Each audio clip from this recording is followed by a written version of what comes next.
Intumwa yihariye ya Perezida Felix Tshisekedi wa Repubulika ya Demokarasi ya Kongo kuwa kabiri w'iki cyumweru yakiriwe na Perezida Mahamat Idriss Deby wa Chad. Imushyiriye ubutumwa bwa Perezida Tshisekedi. Ni nyuma y'amakuru avuga ko Repubulika ya Demokarasi ya Kongo yaba irimo gusaba ubufasha bwa gisirikare muri Chad. Ibiro bya Perezida wa Chad ntabwo byatangaje ibyari mu butumwa Didier Mazenga, Minisitiri ushinzwe ibikorwa by'imiryango y'ibihugu Repubulika ya Demokarasi ya Kongo irimo, ubutumwa yashyiriye Perezida Marshal Mahamat Deby ku ntambara iri mu burasirazuba bwa Repubulika ya Demokarasi ya Kongo. Ku cyumweru ku itariki ya 9 y'uku kwezi kwa kabiri, Perezida Mahamat Idriss Deby yanditse kuri Facebook ati ndifuza gutangaza kwifatanya, kwihanganisha no gushyigikira kwa Chad, Repubulika ya Demokarasi ya Kongo, abaturage ba Kongo, leta ya Kongo na perezida wayo umuvandimwe wanjye Felix Tshisekedi.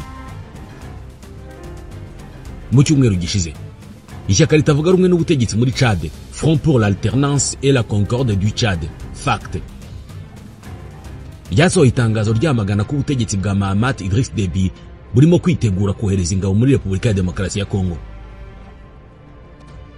Ubutegetsi bw'Injamena ntacyo bwatangaje kubivugwa ko Kinshasa yabi busaba kohereza ingabo zo kuyifasha guhangana n'inyeshyamba za M23. Kinshasa na Njamena bafitanye umubano mwiza.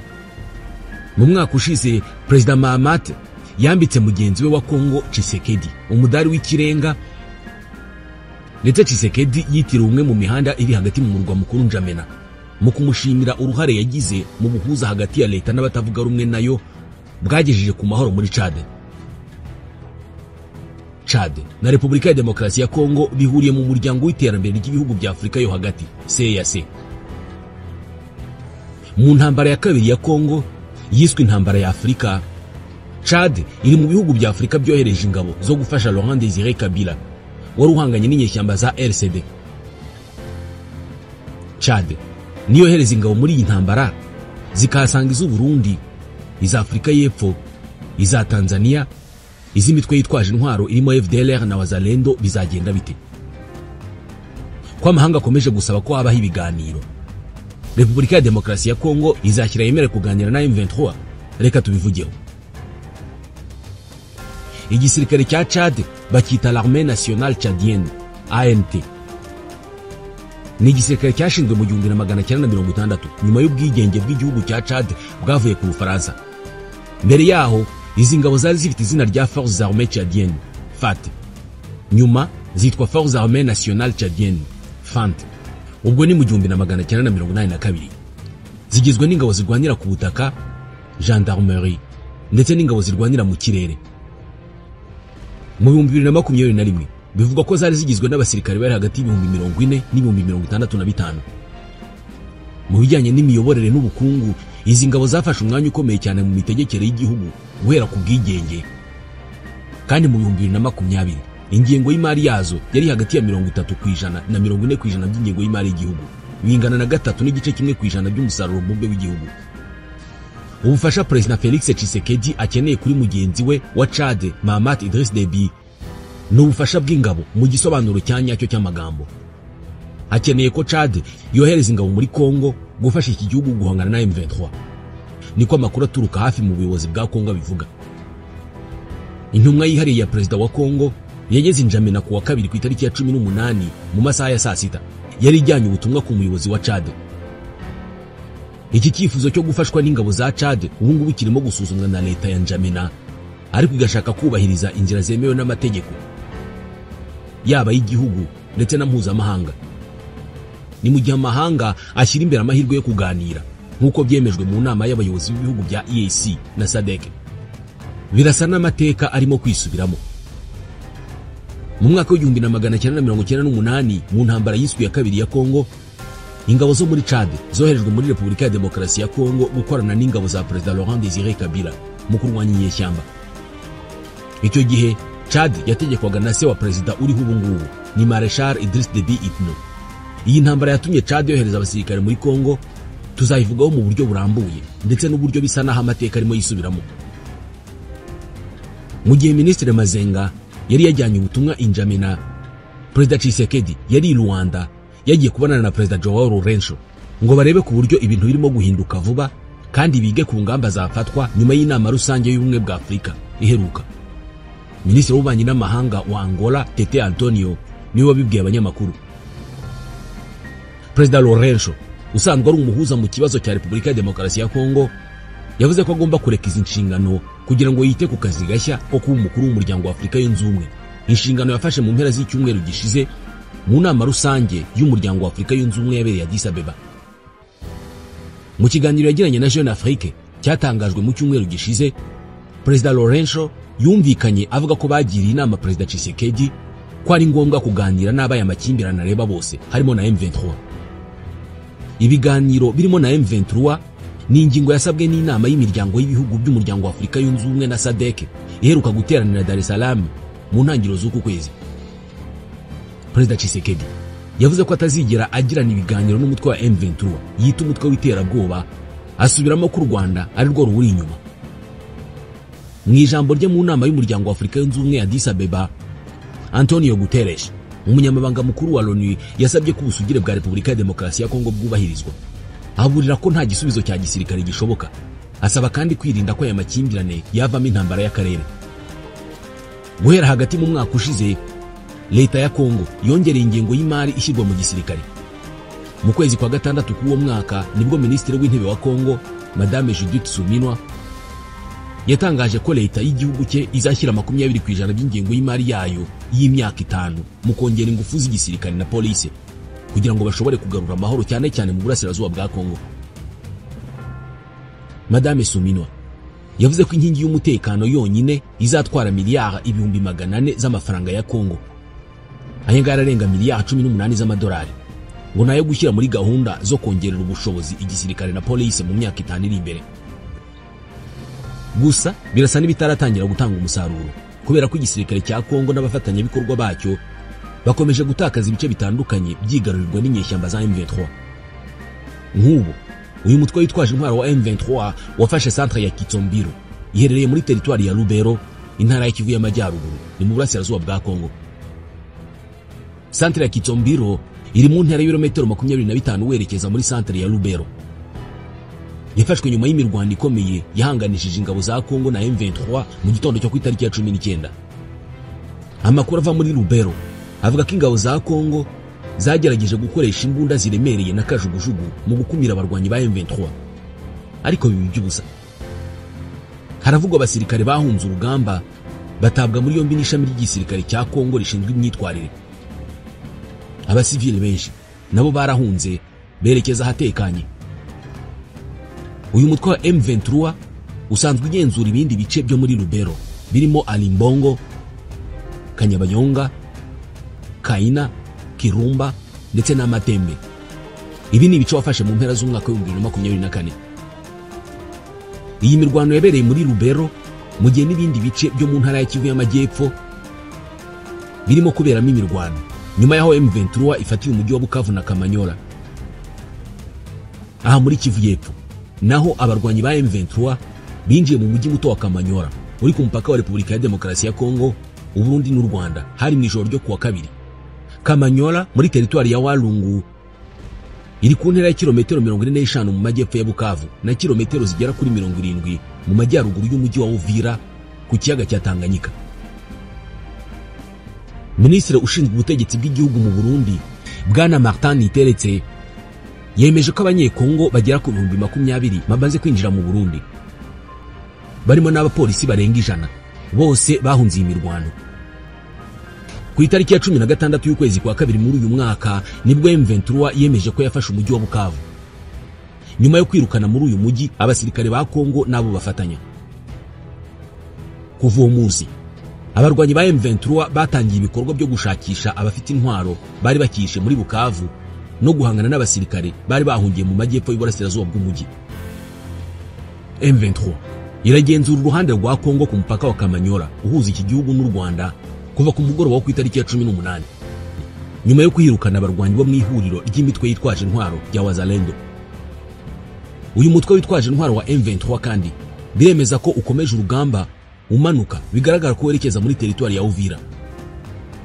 M23 yamaze gufata agace ka Mumosho ndetse na Nyangezi muri teritwari ya Walungu. Intara ya Kivu y'Amajyepfo igizwe na teritwari 8 yose hamwe ifite ubuso bwa kilometero kari 1064. M23 imaze kwinjira muri teritwari 3 muri zo arizo Kalehe, Kabare na Walungu.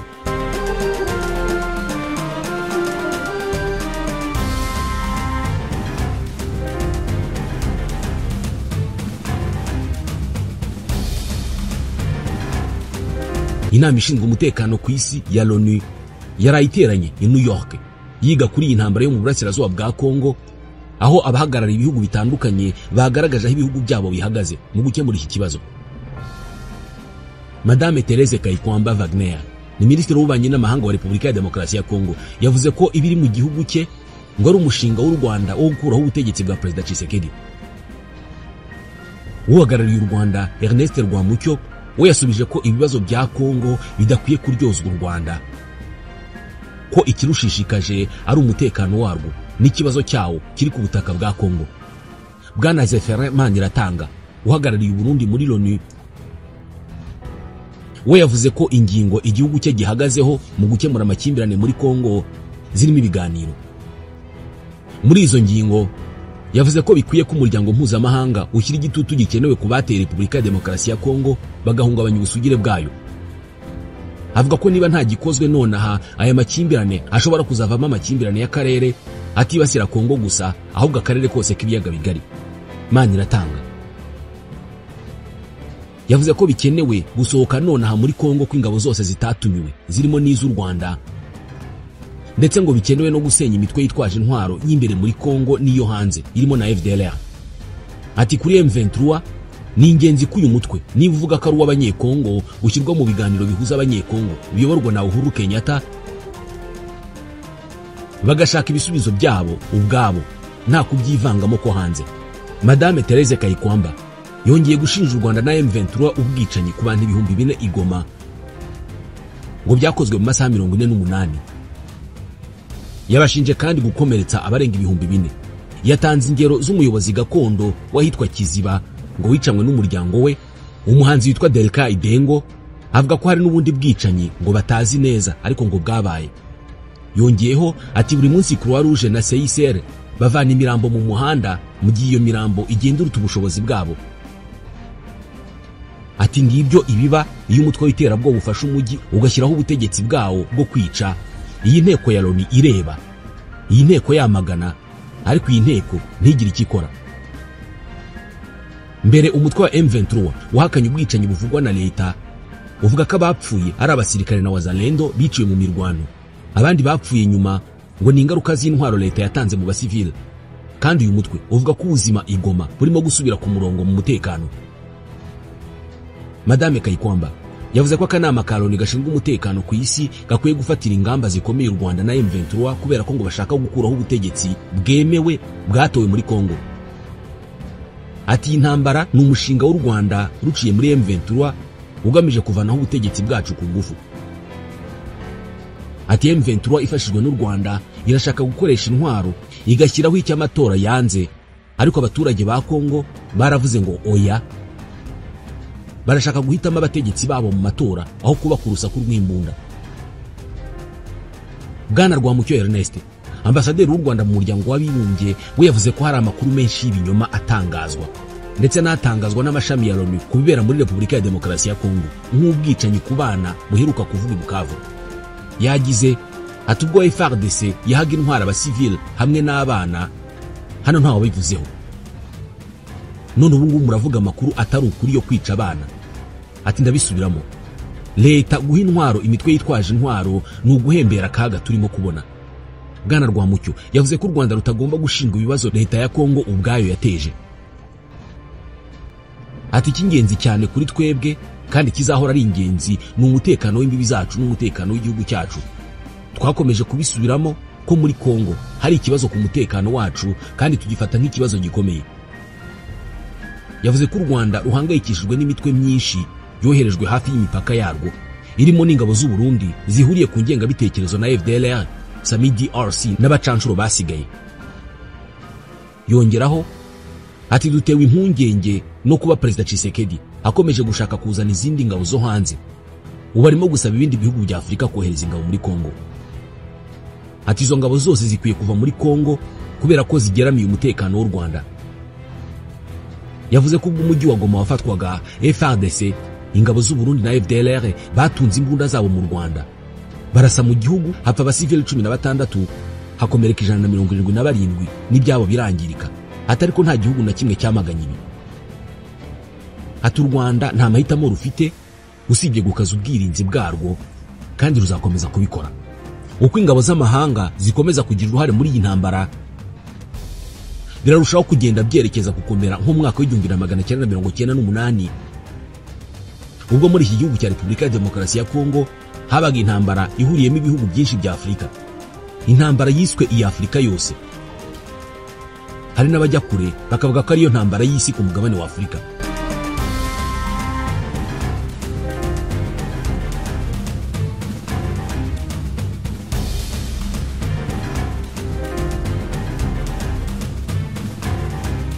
Abarwanyi b'umutwe wa Twirwaneho bavuze ko drone yarashe ku birindiro byabo biri ahitwaga Kangara muri segiteri ya Nganja muri teritwari ya Fizi, intara ya Kivu y'Epfo, yica abantu 6 barimo na Colonel Michel Rukunda Makanika.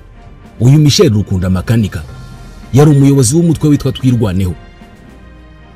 Bamwe mu baturage batuye muri Minembwe babonye iyo drone bavuga ko yanyuze mu kirere cya Gahwera ijya kurasa ibirindiro by'abarwanyi ba Twirwaneho.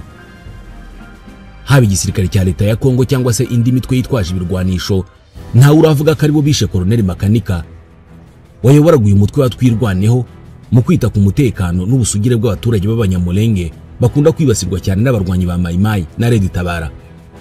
Colonel Rukunda Makanika yahoze ari umusirikare wa FARDC kugera mu mwaka wa 2019 ubwo yitandukanyaga na leta.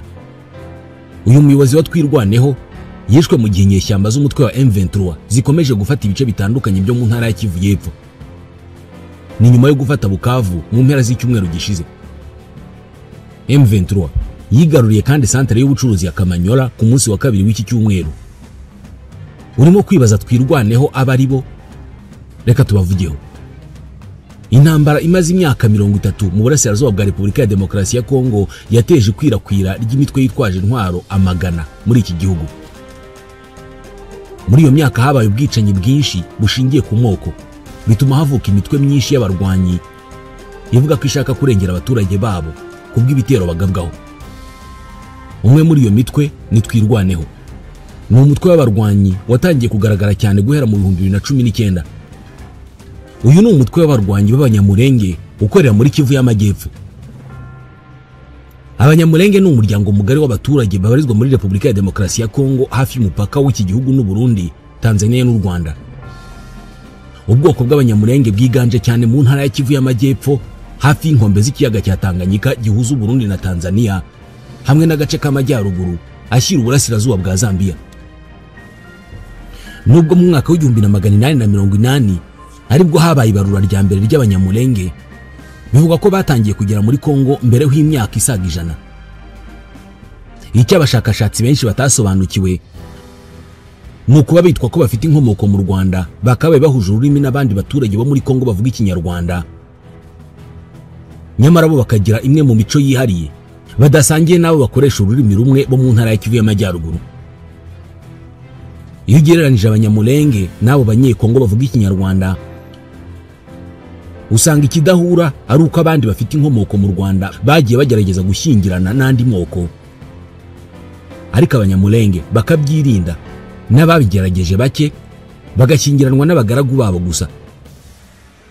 Mu mwaka wa 1895 umubare w'Abanyamulenge wikubye inshuro nyinshi, biturutse ku mwami Kigeli wa 4 Rwabugiri wari umaze gufata ingamba zikomeye zo gusoresha inka agamije kuzahura ubukungu bw'u Rwanda no kubaka ubwami. Icyo gihe abaturage benshi mu Rwanda biganjemo aborozi bahunze imisoro bacibwaga ku matungo yabo, bahungishiriza amashyo yabo muri Kivu y'Amajyepfo. Binavuga ko ari nabwo Abanyamulenge bikubye inshuro nyinshi muri icyo gice nacyo cyari mu bwami bwaguye bwa Rwabugiri.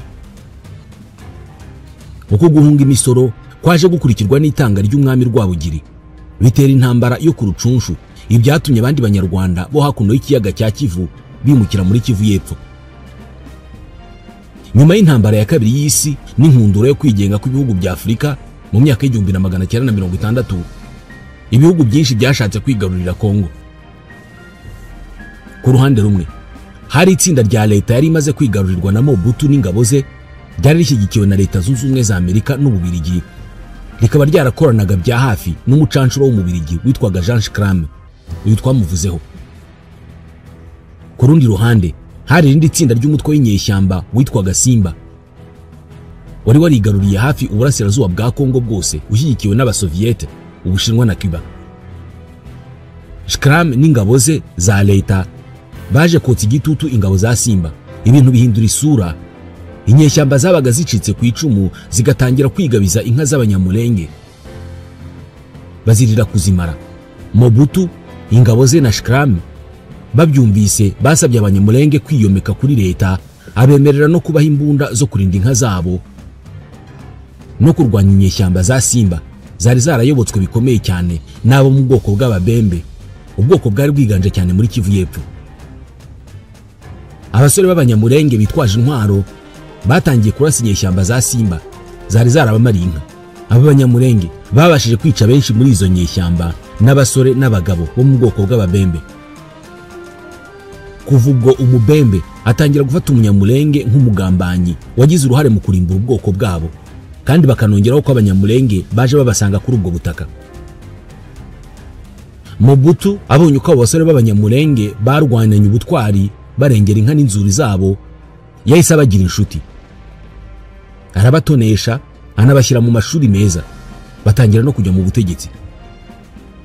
Uko niko Barthélemy Bisengimana wari Umunyamulenge yaje kuba umuyobozi mukuru w'ibiro muri presidence ya Mobutu.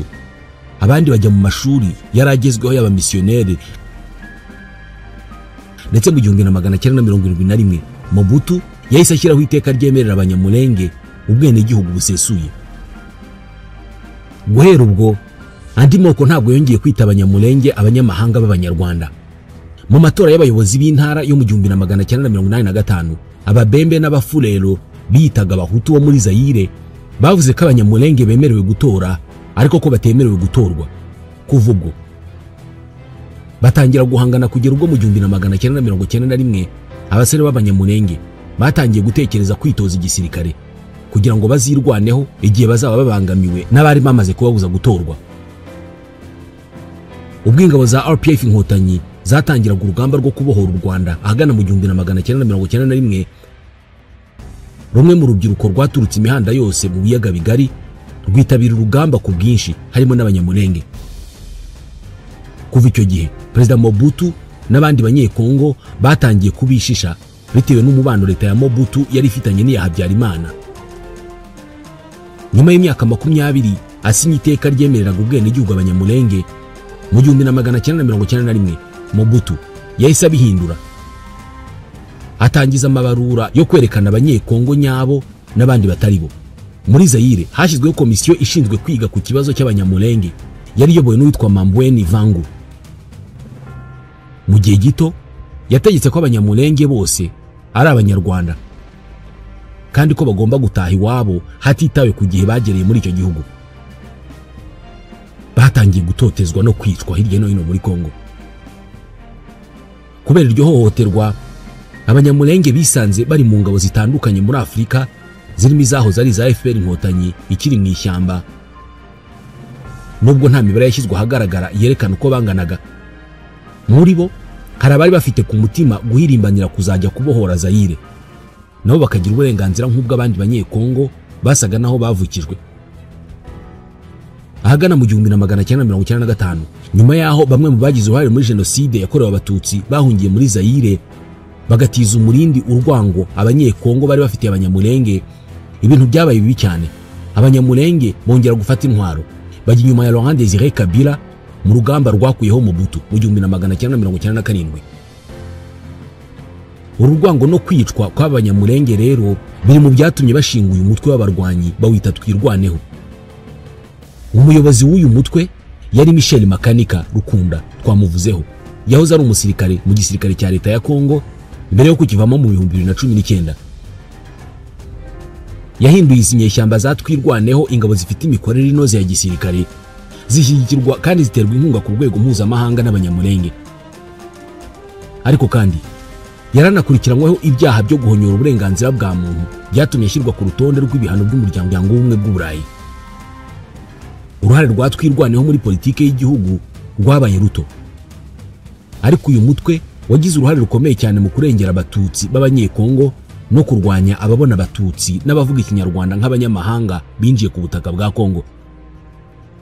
Byongeye, raporo y'impuguke za Loni ku bijyanye na Repubulika ya Demokarasi ya Kongo igaragaza ko hari ubufatanye hagati ya Twirwaneho n'umutwe wa M23.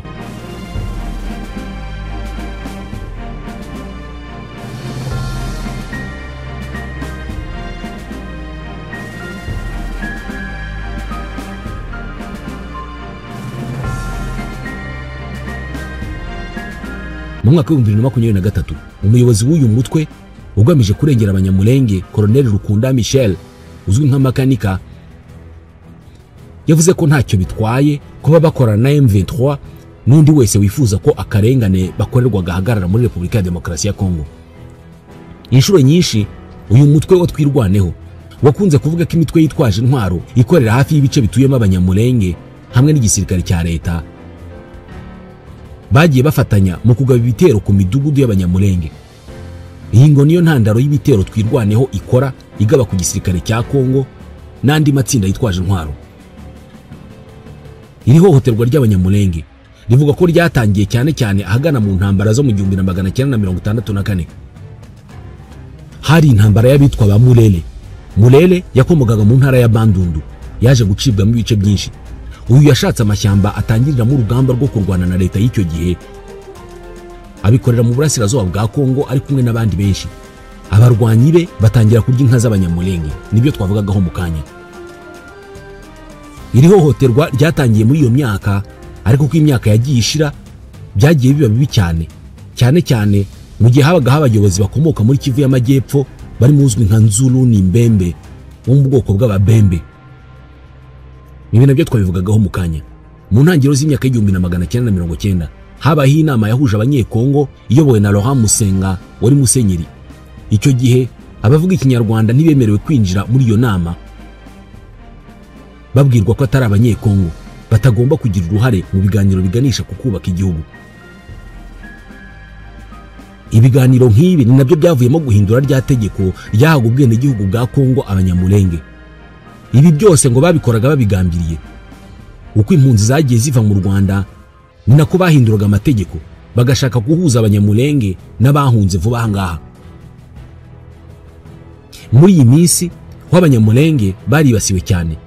Kuva mu kwa kane mu 2017 ubwicanyi bwafashe undi muvuduko utewe nuko n'abaturage noneho bitabiriye kwica abanyamulenge. Ndetse byageze aho amoko aturanye n'abanyamulenge nk'abafurero atangira gukwa imbunda. Ibi byatumye intwaro zikwirakwira cyane mu baturage, batangira gushinga amatsinda yitwaje intwaro bagashyira hamwe, batangira gutera abanyamulenge. Kuva icyo gihe ntabwo birahagarara. Ibitero biheruka nibyo mu kwa 12 mu 2024.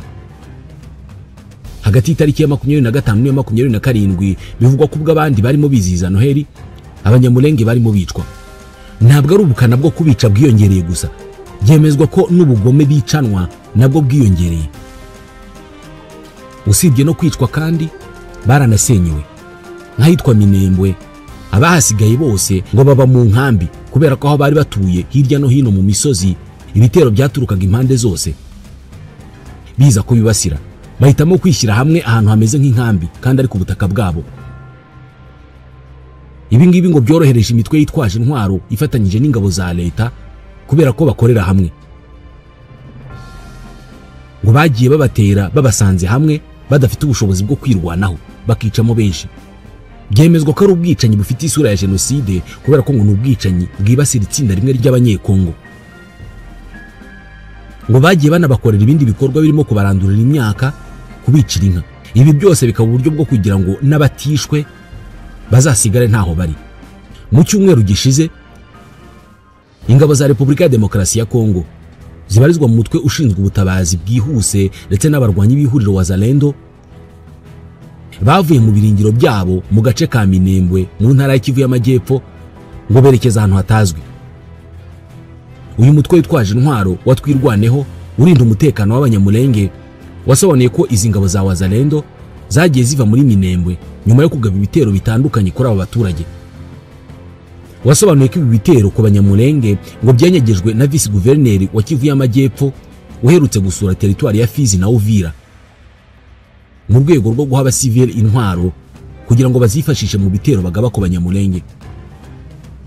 Muri ibyo bitero harimo icyagabwe mu gace ka Gakenke na Bahima ku itariki ya 13 y'ukwa kabiri muri uyu mwaka cyapfiriyemo abanyamulenge 5 abandi benshi barakomereka. Yitwirwaneho yavuze kandi ko mu gitondo cyo ku itariki ya 14 y'uku kwezi kwa kabiri ingabo za Kongo na Wazalendo ngo bateye Kiziba, Muzinda na Runyundu. Uyu mutwe wasobanuye ko hashize amezi 2 Minembwe igabwaho ibitero n'ihuriro ry'ingabo riyobowe na Colonel Apollo Bangala Michel kandi ko byatumye abasivile benshi bahunga. Izi ngabo za Wazalendo ngo zirimo kuva muri Minembwe nyuma y'aho abarwanyi b'umutwe witwaje intwaro wa M23 wafashe ibice byinshi byo muri Kivu y'Amajyepfo birimo Kavumu, Centre ya Kalehe na Minova. Aba barwanyi ba M23 batangiye kwinjira muri Bukavu ku itariki ya 14 y'ukwezi kwa kabiri ariko uyu mujyi bawufashe ku ya 16. Uyu muyobozi w'abarwanyi bitwa Twirwaneho apfuye mu gihe ibikorwa byo kwibasira abanyamulenge bikomeje muri Kongo. Ntawe uzi ikigiye gukurikiraho.